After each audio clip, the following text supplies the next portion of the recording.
Chapter 20 Irony, Everyday Life, and DMT. A first warning. All persons in this book are fictional. All claims, regardless of topic, are just that, claims. Some are rooted in empirical facts, while others are pure imagination.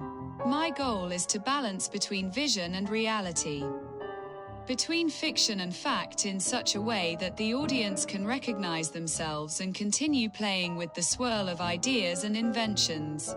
The book has no ambition to preach an overarching goal, but rather to question accepted truths. In that way, in a Socratic manner, the rest is left to the audience. Irony comes in many forms. It is as multifaceted as anything else. But let us take a look at a few of its facets. We begin with harmless, friendly irony, a kind of play boxing between equals. This form can be healthy and self-developing. We need some corrections. We must adapt to the society out there. We need practice in handling possible and impossible situations every day. That friends engage in play boxing is good. But then someone gets a bit overeager and lands a real blow. The game has shifted from play to serious business. What happened to the originally sound dynamic? The fist no longer landed a harmless tap but a painful, bloody hit. We are in a fight. We have shifted the character of the irony. We started gently, but now it turned ugly. The transition from mild irony became a malicious irony. Now the aim was to hurt the other. We entered the realm of what we call, at someone else's expense irony. This is widespread. It is all about pushing others down, laughing loudly when someone in society makes a mistake. Unfortunately, this form of irony has become the most common. Fortunately, we have other types of irony. Another type is exaggeration irony. In other words, amplifying statements to various degrees, often out of proportion. This can be especially useful where dogmatism prevails, both political and religious. Many are unaware that political and religious ideas form ideologies, which in turn create dogmas or doctrines. These are difficult to stand up against because they armor themselves over the years. There are courageous souls who challenge these ideas. For example, Martin Luther, Arnulf Overland, Christopher Hitchens, Alex O'Connor, Carl Sagan, Richard Dawkins, and many others. But sadly, they do not break through the slimy, impenetrable membrane of ignorance.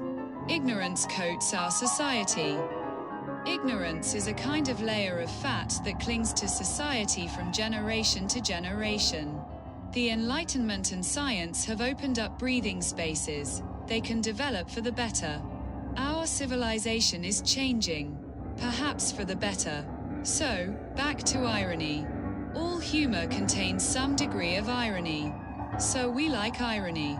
It can range from sarcasm, which is a more malicious form of irony, to satire, which is not directly malicious but illuminating, revealing, an amusing angle that casts the subject in a peculiar light. Political satire can be powerful, particularly in times of political oppression. But today conditions are poor for such things. We have gradually developed a red-green correct woke society that is not easy to poke fun at. Everyone gets offended. You are instantly labeled a racist, a Nazi, etc. if you say something. So the rule is, keep quiet, don't make jokes. Be silent and vote red. This is likely a passing phenomenon. Irony will not go out of style. Irony is as natural as a morning coffee or a drink on the balcony on a pleasant evening. There is also the gentle kind of irony, the kind found in great writers like Jens Bjørneboe, Ingvar Ambjørnsen, Jan Eggum, Øystein Sunde, and Andre Bjørk. They practice intelligent irony. Irony is to a great extent a mechanism of transmission. In other words, what happens is that you yourself produce the basis for the irony, and it is mirrored back to you. Therefore, the degree or intensity of the irony becomes decisive. If the transmission gets out of proportion or becomes overwhelming, irony has a harmful effect. If it comes in proper doses, it becomes effective. Intelligent irony can strike like lightning from a clear sky and be incredibly impactful. A game changer.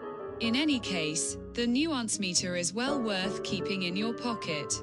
The nice thing about the nuance meter is that you can adjust every parameter from mild to sharp. This stoic calibration simply makes you more relaxed and calm. The nuance meter can be used in all situations. It is especially useful in situations where big claims are flying around. In general social life, big claims are not absent.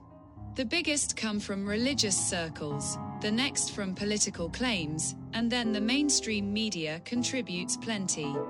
And of course we have amusing tales and funny stories from families around the dining table.